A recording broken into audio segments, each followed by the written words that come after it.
Okay, guys, there's a documentary that has been trending. It's been blowing up on Netflix. It's called Killer Sally. Now, we talked about the Manti Te'o documentary, reviewed that thing. This one is wild as well. Let's go ahead and play the trailer so you kind of get an idea, and then we're going to go Greg Louganis and dive on in this thing. Jury will decide the fate of Sally McNeil, a female bodybuilder accused of killing her husband, another bodybuilder, on Valentine's Day last year. Sally McNeil took a shotgun and blasted her husband and shot him again in the face. He was shot in the face while on the ground. I have a right to defend myself. I couldn't take it anymore. I didn't want to die. Okay, so as you can see, synopsis of the story, woman bodybuilder, male bodybuilder, get married, have kids, woman bodybuilder ends up shooting male bodybuilder, and there's so much that goes on in between that. My thing is this, people are already toxic in general. You have toxic relationships, normal walks of life, normal jobs and everything. People are just wired like that sometimes. But when you add two people that are taking massive amounts of steroids that are also toxic, this is not a good match. This is not a good mix. It is not a good conglomeration, I guess you could say, of things. Because we know what steroids does, especially when you take them like this. It's one thing to take steroids and hit home runs or win straw or something like that. Yeah. It's another thing to be in bodybuilding, which in the documentary they talk about they banned steroids for a year. All the fans who went there complained that the people were much smaller. They took away the ban on steroids. And personally, it's very interesting to me to look. It's not attractive to me, like in any shape or form. But when you look at guilt or innocent, I think there's one scene in here that I want you guys to see that I think speaks volumes. And to me, when you have, it sounds like logical arguments on both sides of why this happened or whatever, you had witnesses on both sides claiming one person was right on this side, the other person was right on this side.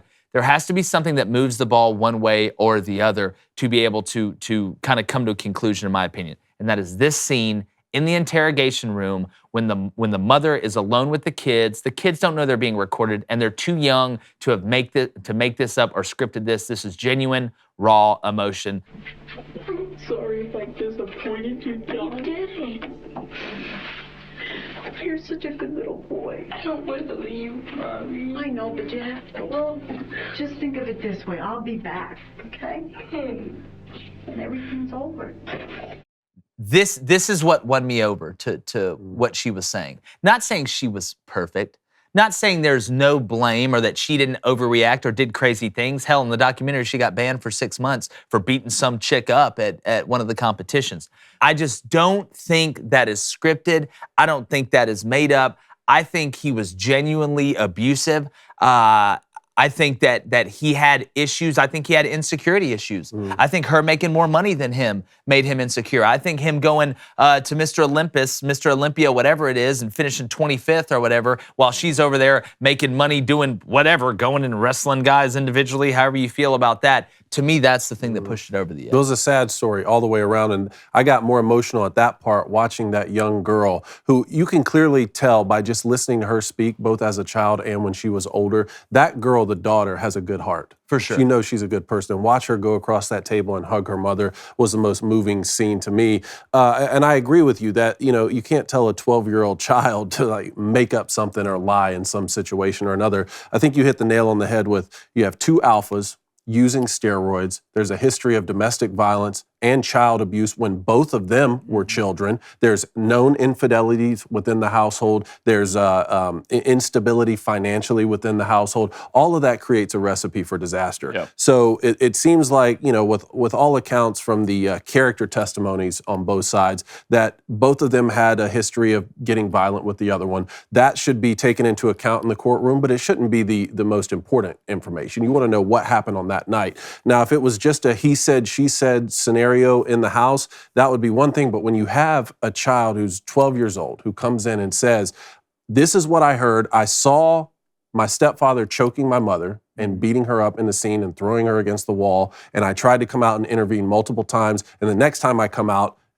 he shot on the floor, that has to carry with it a certain amount of credence. The one thing I'll say to counter that is when Sally was talking about going to the back and getting the shotgun shells to go out and defend herself, she was then saying that Ray was at the kitchen and he was cooking the chicken that he was making that night. So then I was trying to piece together a situation where she feels her life, because it's about, self-defense strategy in the courtroom is about, are you in imminent danger? Yeah. Do you feel like your life is going to end, or could you reasonably escape the situation? Yes, right? that was the biggest question. Now, with domestic violence, the question is always, well, so what if you escape that night if you're just forced to return right away? But in a self-defense strategy, can you literally get away in that moment, regardless of what happens with the children? She was saying he was at the stove cooking, so I'm not sure how they were fighting. Then she goes and gets the gun, but he's also preparing dinner. So there were some questions back and forth, but I just felt for the children. Yeah, well, again, it's a tragic story all the way around. And that's what it's about at the end of the day. It's just you feel so bad for the kids. And what you were kind of saying, all this just added up. And once you get all these bad history, violence, it adds up to something terrible. And that's what you saw. And there's fair share of blame to go around on both parties, right? And this is what you see. And when I talk about steroids, it is nothing in the realm of what you see here. And when we talk about baseball or something like that, abusing steroids. You have to abuse steroids to get that big. Yeah, I'm sorry. Yeah, going over the top on something like this. But this was, look, Netflix, I'll tell you what, they've had some crazy documentaries come out, but you really go back and look at it, David, I'm kind of in the same boat as you when it comes to that. It's a really weird situation when a fight is over, all right, and he said that he's there cooking the chicken. Do you have the time to go to the room, get a shotgun, load it, think about it, come back out and do it? So there are some questions that are kind of my thing is, and I understand that, but number one, I have no sympathy for men that beat women and shit. That's another I've got no sympathy. I won't cry a tear for this guy. I don't care if she hit him or not. I don't care what she did to another girl. You're a full-grown male bodybuilder that beats your kid, makes your kids watch while you beat them. Like, watch the other ones get beat. The kids talk about that. You're sick. I've got no sympathy or remorse for you. I don't care how much weight you could lift. The second thing, when I look at the situation and going and getting the shotgun, the way she explained it was she was going to get go to get the shotgun and say, leave right now. She said she told him to leave. He said no. Then she shot him. To me, that I can see that happening. Even though she is huge for a female. Now, she's only 5'3", but I mean, she's super jacked. Okay? But compared to him, she's nothing. Compared to him, she is nothing. So she feasibly could have felt that was a way to even the odds a little bit and say, leave because I'm legitimately in fear for my life. Somebody chokes you to the point of you almost losing consciousness or losing consciousness. At that point, to me, that's attempted murder. That's attempted murder to me. Because anytime you cut oxygen off from the brain, terrible, terrible things can happen. So I don't blame her for going to get the shotgun. Now, could you have asked a couple more times? And I put myself in that scenario that it just all goes back to the way I was raised and brought up. That doesn't mean you go and shoot somebody that beats you up, but if you feel like you are in imminent danger or there's a threat, which I can totally see her feeling like she's threatened, it is plausible to me in that situation that you felt like it was the only way. And you add that to the way the kids reacted, and I feel like, to me, that gets me to a verdict. Or even if the kids feel that they're in imminent danger. That's exactly right. Thing. Yeah. And clearly they did throughout the history of the relationship. Again, you can only take that into account so much because it's about, what happened on that specific night, not what the history is, even though you're going to have character testimonies on both sides in a case like this. Another thing, I just felt like listening to the district attorney during the interview in this situation, that he wanted to prosecute this case because it would be good for his career, rather than prosecuting this case because he felt a sense of justice needed to be served. I think that happens too often with district attorneys around the country, and I'm not a big fan of that. Another thing is, this is an example. When your attorney tells you not to take the stand and not to testify in your own trial when you don't have to, you don't do that. And that's why I would have never even talked to Listen to your attorney. Yeah, I would have never gone in the interrogation room. I'd have said, I need my lawyer.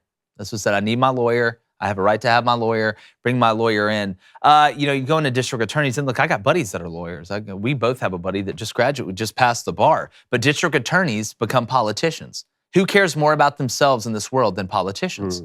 They put their names on signs and parade around in buses saying, hey, join me. Who is more selfish than politicians? Well, how do you become a politician? Being a district attorney is a hell of a way to become a politician. So I think about half of that occupation is through selfish people. And look, people are selfish by nature. I'll never get mad at somebody for running for office, but sometimes you got to call a spade a spade. And it was a second-degree murder charge, which she was convicted, not first degree, and it wasn't involuntary manslaughter, which it couldn't be. I know in the documentary she was saying, well, I hope at the very worst it would be involuntary manslaughter. It really can't be that. You know, that is non-premeditated. That is like a car accident, right? When you accidentally hit someone, like that's manslaughter. So I don't know if there was a different scenario legally that her conviction could have fallen under, because she got 25 years for it. That was the bad part. I'm not saying after all that was taken into account, and especially it seems like that second shot was at least with him down in point blank range. See, that's the one where I think that buried her a little. That buried her, and she took the stand, you know, and testified against herself. Those two things tell me, all right, you're not getting off without doing some sort of time for what you've done here, regardless of what the situation is with domestic violence. But 25 years? Yeah, I know. I think it's ridiculous. Like, that's what I went back and forth on, was that second shot, because part of me is like, okay, he's down. He can't do anything. Get out. Take the kids. Call the ambulance. Take the kids. If you want to stay there with them while the ambulance comes, because he can't do anything to you. But then another part of me is like, you know what? Maybe she thought he may survive this. And if he survives this, what's coming back on me is going to be twice as worse as it already was. What's coming back on my kids is going to be twice as hard as it already was. And I would rather end this man's life than risk my children's life or my life. And I think she made the conscious decision on that second shot that I am willing to spend a lot of time in prison so this man cannot come back and hurt these kids. You know the irony of it? They said in the documentary, it was the first shot which ended up actually killing him because he bled internally, but hours later. Yeah. It was technically the first shot. Yeah, it's a horrible situation. It's a tragic situation. If you have not seen the documentary, I suggest you go and watch it. It's a roller coaster. Watch it all the way through. They're going to give you one half at the beginning, the other half at the end, and then let you make the decision. So go check that out. But before you do that, make sure you hit that subscribe button.